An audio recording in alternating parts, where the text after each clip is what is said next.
हमलावर रहे बिहार के पूर्व कृषि मंत्री और आरजेडी विधायक सुधाकर सिंह पर पार्टी कार्रवाई करेगी। डिप्टी सीएम तेजस्वी ने सुधाकर सिंह के खिलाफ कार्रवाई करने की बात कही। लोकतांत्रिक पार्टी नहीं है, अगर कोई सवाल कर रहे हैं। सीएम नीतीश कुमार के खिलाफ लगातार बयानबाजी पर पूर्व कृषि मंत्री सुधाकर सिंह पर पार्टी कार्रवाई करेगी। डिप्टी सीएम तेजस्वी यादव ने सुधाकर सिंह के खिलाफ कार्रवाई की बात कही है। यही नहीं, तेजस्वी यादव ने सुधाकर सिंह पर बीजेपी और आरएसएस के लिए काम करने तक का आरोप लगाया है। पार्टी द्वारा अधिवेशन में, खुला अधिवेशन जब निर्णय ले लिया गया, उसके बाद अगर कोई बोलता है तो इसका मतलब है वो बीजेपी आरएसएस का काम कर रहा है। अगर इस तरह का बयान वो दे रहे हैं जानबूझ कर बार बार, तब हमको लगता है कि ये बात ठीक नहीं है।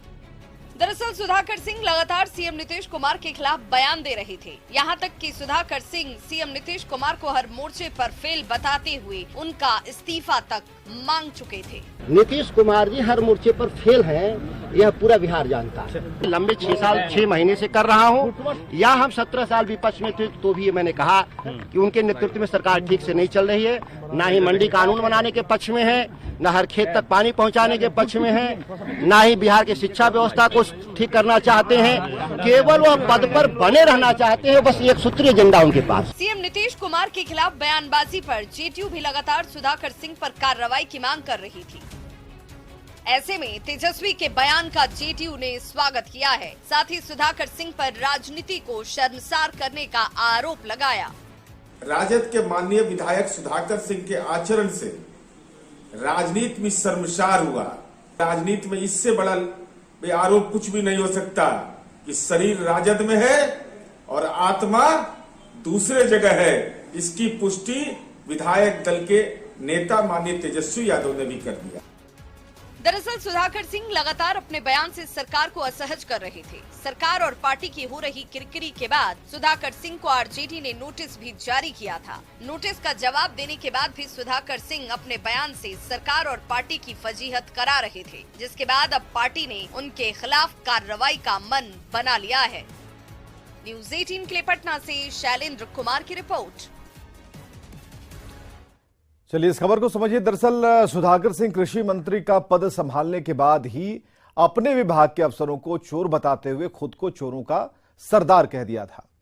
विभाग के भ्रष्टाचार को लेकर कृषि मंत्री सुधाकर सिंह ने चिंता जताई थी और उसके बाद से ही उनके और मुख्यमंत्री नीतीश कुमार के बीच मतभेद शुरू हुआ। सार्वजनिक तौर पर यह मतभेद सामने आ गया। उसके बाद सुधाकर सिंह ने नीतीश कैबिनेट से इस्तीफा दे दिया था। फिर सुधाकर सिंह लगातार सीएम नीतीश कुमार की नीतियों की आलोचना करते रहे। नीतीश कुमार के खिलाफ उन्होंने आपत्तिजनक शब्दों का इस्तेमाल किया, बयान दिया, जिससे लेकर 17 जनवरी को सुधाकर सिंह को आरजेडी की तरफ से नोटिस जारी किया गया कि आप पर क्यों नहीं कार्रवाई की जाए। जवाब के लिए सुधाकर सिंह के पास था 15 दिन का वक्त। आरजेडी के नोटिस का सुधाकर सिंह ने जवाब भी दिया था, लेकिन उसके बाद भी उनके बगावती तेवर कम नहीं हुए। सुधाकर सिंह ने बिहार में कृषि और शिक्षा के क्षेत्र में बिल्कुल भी काम नहीं होने का आरोप लगाया था। शराबबंदी कानून को सुधाकर सिंह ने फेल बताया।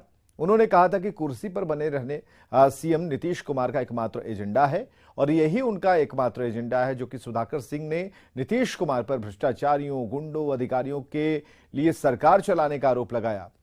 सुधाकर सिंह ने फिर कहा कि नीतीश पीएम बने, इससे अच्छा देश में राष्ट्रपति शासन लग जाए। और यहां तक नीतीश सरकार को हर मोर्चे में नाकाम बताते हुए सीएम नीतीश कुमार से इस्तीफा तक की उन्होंने डिमांड कर दी थी। सुधाकर सिंह के बयान से सरकार और पार्टी की फजीहत हो रही थी और इसके साथ ही नीतीश पर लगातार हमलों को लेकर जेडीयू सुधाकर सिंह के खिलाफ कार्रवाई की मांग कर रहा था। आगे बढ़ते हैं, बात करेंगे बिहार के पूर्व मुख्यमंत्री जीतन राम मांझी के शर्मनाक बयान की। मांझी ने कहा कि अमीरों की नाजायज औलाद होती है। जीतन राम मांझी ने कहा कि अमीर पति पत्नी अलग रहते हैं, इसके बावजूद उनके बच्चे पोस्ट कार्ड पर होते हैं। जीतन राम मांझी ने गया की एक सभा में बयान दिया। जीतन राम मांझी ने करीब 50 साल पहले बिहार विधानसभा में तत्कालीन मुख्यमंत्री केवी सहाय और विधायक कामाख्या नारायण के बीच हुई बहस का हवाला देते हुए ये बातें कही। रहे अपन बाल बच्चा माओ वाले के साथ, तो साथे रहते जी तो बचवा ज्यादा हो रहा है और अमीरवन को रहा है, कोई कलकत्ता, कोई दिल्ली, कोई पटना। आप लोग रहते हैं दार्जिलिंग में और पति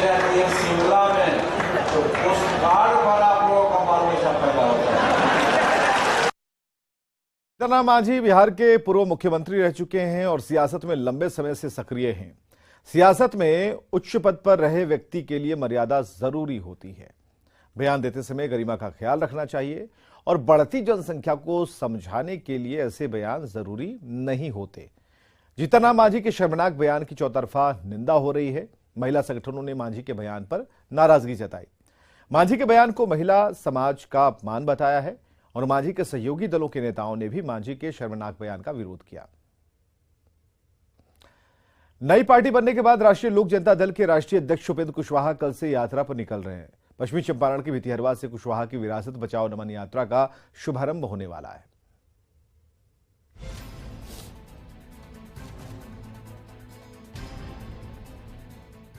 जेडीयू से अलग होने के बाद उपेंद्र कुशवाहा नए मिशन पर हैं। अपने मिशन को सफल बनाने को लेकर कुशवाहा 28 फरवरी से विरासत बचाओ नमन यात्रा पर निकल रहे हैं। यात्रा की शुरुआत पश्चिमी चंपारण के भितिहरवा से होगी। ये यात्रा 28 फरवरी से 6 मार्च और 15 मार्च से 20 मार्च के बीच 2 चरणों में होगी। पहला चरण 28 फरवरी से 6 मार्च तक होगा। इस चरण में कुशवाहा मुजफ्फरपुर, सीतामढ़ी, मधुबनी, अररिया से छपरा और सिवान जाएंगे। 7 मार्च से 14 मार्च तक होली का ब्रेक होगा। होली के बाद 15 मार्च से यात्रा के दूसरे चरण की शुरुआत होगी। दूसरे चरण में पटना, नालंदा, शेखपुरा, भागलपुर, जमुई, औरंगाबाद होते हुए अरवल में जगदेव बाबू के गांव में 20 मार्च को यात्रा का समापन होगा। दरअसल कुशवाहा और नीतीश की जोड़ी जुदा हो चुकी है। 2 करीबी दोस्त अलग अलग हो चुके हैं। एक दूसरे के शुभचिंतक अब विरोधी बन चुके हैं। तेजस्वी को आगे बढ़ाने की बात कुशवाहा को नागवार गुजरी है और उन्होंने जेडीयू से नाता तोड़ लिया है। मुख्यमंत्री जी चाहते तो सबसे अधिक जो शुरुआती दौर में जिनको इन्होंने जिन लोगों ने इनको आधार दिया, खड़ा किया, लघु समाज के लोगों ने, अति पिछड़ा समाज के लोगों ने, उन वर्गों से किसी को अगर नीतीश कुमार जी आगे बढ़ाते, अपना उत्तराधिकारी घोषित करते, तो आज पड़ोसी के घर से उत्तराधिकारी इनको खोजने की जरूरत नहीं पड़ती। आज पड़ोसी के घर में उत्तराधिकारी खोज रहे, अपने घर में उत्तराधिकारी इनको नहीं बना पाए नीतीश कुमार। उपेंद्र कुशवाहा का चेहरा उनको लायक नहीं लगता था। कोई बात नहीं, हम तो पहले भी कई बार कहा, उपेंद्र कुशवाहा को नहीं करते कोई बात नहीं। अति पिछड़ा समाज से किसी व्यक्ति को ले आते, कोई दिक्कत नहीं होती। सबको समाज से किसी को ले आते, कोई दिक्कत नहीं होती। लेकिन आज अपने घर में नहीं बल्कि पड़ोसी के यहाँ देख रहे हैं। विरासत बचाओ नमन यात्रा के दौरान सभा भी होगी, जिसमें कुशवाहा जनता से संवाद भी करेंगे। उनकी कोशिश है कि अपनी सियासी जमीन मजबूत कर नीतीश कुमार पर दबाव बढ़ाया जाए। लेकिन सवाल है कि आखिर उनकी इस यात्रा से बिहार की सियासत में क्या और कितना बदलेगा। न्यूज़ 18 के लिए ब्यूरो रिपोर्ट। खबर को समझिए। दरअसल तीसरी बार नीतीश कुमार से नाता तोड़ने के बाद उपेंद्र कुशवाहा 20 फरवरी को राष्ट्रीय लोक जनता दल नाम से अपनी नई पार्टी बनाई उन्होंने। अब कुशवाहा अपने विरासत बचाओ नमन यात्रा के जरिए पूरे बिहार में अपनी सियासी रणभेरी बजाने की तैयारी में है। कहा जा सकता है कुशवाहा अपनी यात्रा के बहाने अलग अलग जातियों को साधने का गणित बिठा रहे हैं। कुशवाहा अपनी यात्रा की शुरुआत पश्चिम चंपारण में उस जगह से कर रहे हैं जो राष्ट्रपिता महात्मा गांधी से जुड़ी है। भितिहरवा कई राजनीतिक यात्राओं के प्रारंभ या फिर समापन के लिए चर्चित रहा है और वो मार्च में सबसे पहले मुजफ्फरपुर में शहीद जुबा सहनी स्मारक जाएंगे। जुबा सहनी साहनी जाति से थे और इसके बाद कुशवाहा शहीद रामफल मंडल स्मारक पर भी जाएंगे।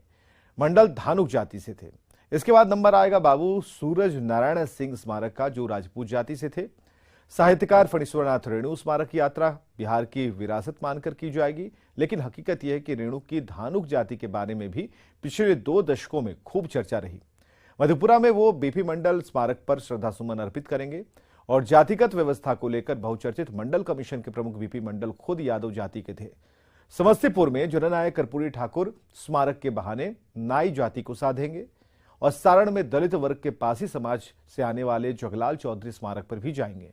तो कुशवाहा अपनी यात्रा के दूसरे चरण की शुरुआत मुख्यमंत्री नीतीश कुमार के गृह जिले नालंदा से करेंगे और लक्ष्य भी उनकी जातीय विरासत पर रहेगी। नालंदा के कंगरसराय में लाल सिंह त्यागी स्मारक और बिहार शरीफ में गुरु सहाय लाल स्मारक पर जाएंगे। इसके बाद कुशवाहा शेखपुरा बिहार जाति से आने वाले बिहार के पहले मुख्यमंत्री डॉक्टर श्री कृष्ण सिंह स्मारक जाएंगे। आगे वो भागलपुर में आदिवासी समाज से आने वाले वीर शहीद तिलका मांझी स्मारक की यात्रा करेंगे।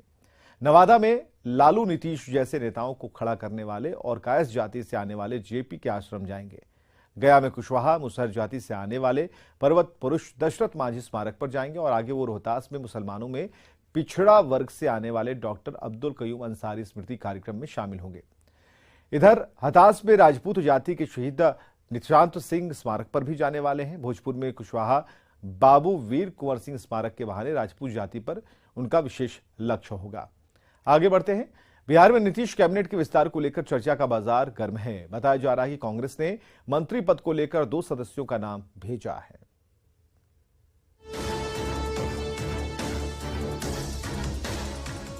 बिहार में नीतीश कुमार मंत्रिमंडल विस्तार के कयास को लेकर एक बार फिर सियासत तेज हो गई है। सूत्रों के हवाले से खबर है कि राजेश राम और अजीत शर्मा कांग्रेस कोटे से नीतीश कैबिनेट में शामिल हो सकते हैं।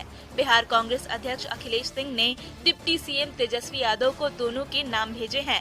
हालांकि कांग्रेस विधायक दल के नेता अजीत शर्मा ने कहा है कि अभी इस पर कुछ तय नहीं है, लेकिन उन्होंने मंत्रिमंडल विस्तार को जरूरी बताते हुए एक बार फिर कांग्रेस से 2 और मंत्री बनाए जाने की मांग की है। निश्चित तौर पर जो हमारी संख्या है उस पर 2 मंत्री बनना चाहिए, लेकिन अभी तक हम लोग का दिल्ली में कोई तय नहीं हुआ, आपस में बैठ के बात नहीं हुआ। निश्चित तौर पर विस्तार होना चाहिए। कब होगा ये तो आदरणीय मुख्यमंत्री नीतीश कुमार जी, आदरणीय तेजस्वी यादव जी बताएंगे। इधर मंत्रिमंडल विस्तार के सवाल पर आरजेडी विधायक भाई वीरेंद्र ने कहा है कि ये मुख्यमंत्री नीतीश कुमार के विशेषाधिकार हैं। ये विशेषाधिकार है मंत्री परिषद का और माननीय मुख्यमंत्री का। अब कब होगा नहीं होगा ये मुख्यमंत्री जी से पूछेंगे तो बताएंगे, और लेकिन अधिकार विशेषाधिकार बनता है ये माननीय मुख्यमंत्री के। आरजेडी ने जहां इस मुद्दे पर स्पष्ट कुछ नहीं कहा, वहीं इसी बहाने बीजेपी ने महागठबंधन पर तंज कसा है। मंत्रिमंडल विस्तार कर लें, कुछ कर लें, इन लोगों में तो मुख्यमंत्री बनाने की बात थी, तेजस्वी को नहीं बनाएंगे तो सरकार नहीं चलेगी। तेजस्वी जी देखिएगा जो इसी सत्र में अपने उनका विधायक सब बोला ही है, अपने वो ग्रैब हो जाएगा नीतीश जी का सत्ता इसी सत्र में।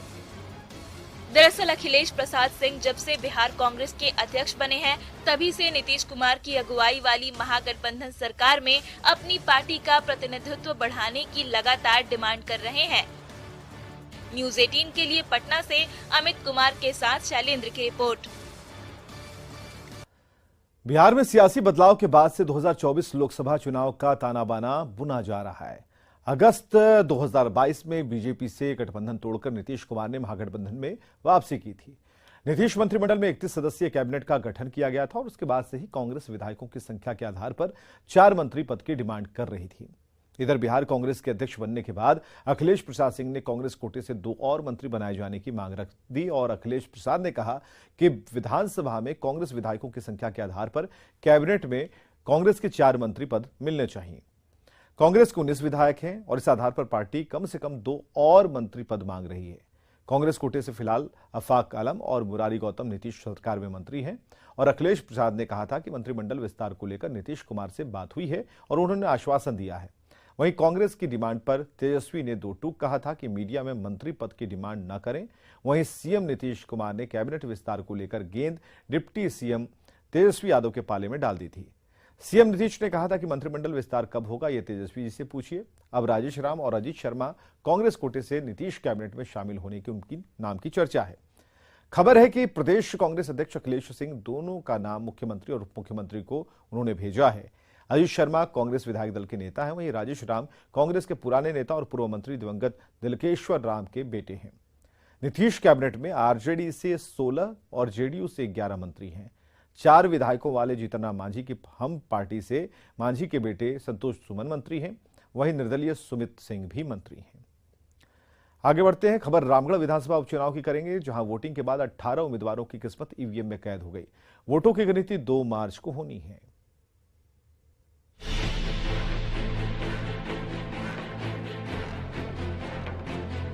रामगढ़ विधानसभा उपचुनाव के रण में जनता ने अपनी भागीदारी पूरी कर दी है। सुबह से ही मतदान केंद्रों पर वोटर्स का जबरदस्त उत्साह देखने को मिला।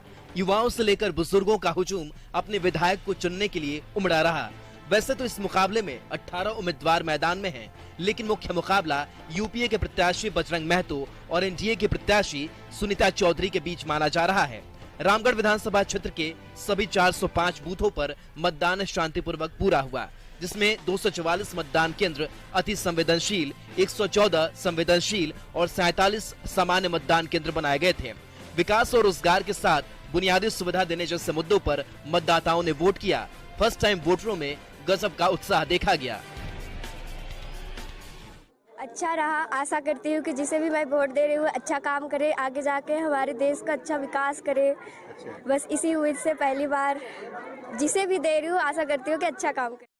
मेरे एक स्टूडेंट हूँ और अभी मुद्दा देखने 3-4 ऐसे मुद्दाएं हैं जो अभी सबको चाहिए। फर्स्ट है एजुकेशन सिस्टम ठीक होना चाहिए, सेकंड में जो चिकित्सा सेवाएं ठीक होनी चाहिए, और थर्ड है सबसे बड़े मुद्दा वो बेरोजगारी। बेरोजगारी अभी पूरी तरह से इतना हो गया है कि सब इधर उधर हो रहा है, वही चाहिए हम लोग बेरोजगारी। और उम्मीद से करते हैं अपने प्रतिनिधि की हम लोग को रोजगारी मिलनी चाहिए। रामगढ़ के चितरपुर प्रखंड के राजवल्लभ हाई स्कूल सांडी में पहुंचकर एनडीए प्रत्याशी सुनीता चौधरी ने अपने पूरे परिवार के साथ मतदान किया। सुनीता चौधरी ने अपने पति चंद्र प्रकाश चौधरी, अपनी सास और बेटी सोनल के साथ वोट डाला। जो आपके साथ हैं अपने अच्छे नेता को चुने और अपना वोट दे। देखिए मतदाता जो हैं काफी जागरूक हैं, खास करके रामगढ़ की जनता। वोट करने आए 94 साल के बुजुर्ग ननकुनाथ चौधरी वोट करने पहुंचे तो बताया कि देश में 1952 में होने वाले पहले आम चुनाव से लेकर अब तक सभी चुनाव में अपना वोट डाल चुके हैं। एक ही वोट का तो जिक्र कीजिएगा, जो कम है बेसी एक वोट, यानी एक वोट से बहुत फर्क पड़ता है, जीत और हार तय होता है। हाँ, उसी तरह से आपका अटल बिहारी वाजपेयी थे, एक वोट के थे हारे थे। बहरहाल 18 प्रत्याशियों के भाग्य का फैसला अब ईवीएम में कैद हो चुका है। इंतजार अब 2 मार्च का है कि किस उम्मीदवार के सिर पर जीत का सेहरा सजता है। Bureau report, news 18। रामगढ़ के रण को भी समझिए। रामगढ़ विधानसभा उपचुनाव के लिए बम्पर वोटिंग हुई और उपचुनाव में 18 उम्मीदवारों की सियासी किस्मत ईवीएम में कैद हो गई। मुख्य मुकाबला कांग्रेस और आजसू के बीच है। कांग्रेस और आजसू के साथ साथ बीजेपी और जेएमएम की प्रतिष्ठा दांव पर है, क्योंकि रामगढ़ उपचुनाव की जीत हार से गठबंधनों की मजबूती का पता चलेगा। यहां समझने वाली बात यह है कि कांग्रेस प्रत्याशी बजरंग महतो पर पूर्व विधायक पत्नी ममता देवी की विरासत बचाने की जिम्मेदारी है, जिनकी सदस्यता जाने के बाद विधानसभा का उपचुनाव हुआ। आजसू प्रत्याशी सुनीता चौधरी रामगढ़ में पति चंद्र प्रकाश चौधरी की साख बचाने की उनकी चुनौती है, जो रामगढ़ के विधायक रह चुके हैं और वर्तमान में गिरिडीह से आजसू के सांसद हैं। 2 मार्च को विधानसभा उपचुनाव का परिणाम आएगा और आइए देखते हैं